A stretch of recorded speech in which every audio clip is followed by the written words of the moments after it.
دوستو، آج ہم بات کرنے والے ہیں مستقل مزاجی کے بارے میں۔ یہ یقیناً ایک اہم ٹاپک ہے اور آپ کے لیے ضروری بھی ہے، یہ سب کے لیے ضروری ہے۔ مستقل مزاجی اگر کسی انسان میں پائی جاتی ہے تو وہ اپنی منزل کی طرف جا سکتا ہے، وہ اپنے مقصد کو پا سکتا ہے۔ لیکن جاننے کی کوشش یہ کرتے ہیں کہ مستقل مزاجی کیا ہوتی ہے۔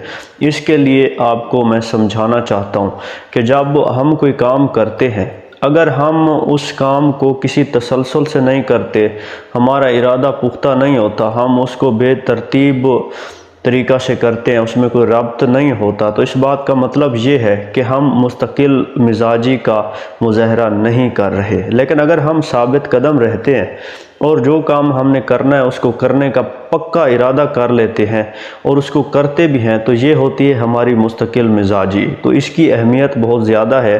مستقل مزاجی کام کی کامیابی کے لیے ضروری ہے۔ ہم جہاں تک جانا چاہتے ہیں، جو ہماری منزل ہے، جو ہمارا مقصد ہے، اس کو پانے کے لیے ہم نے محنت تو کرنا ہوتی ہے، لیکن محنت بھی وہ جو مستقل مزاجی سے ہو۔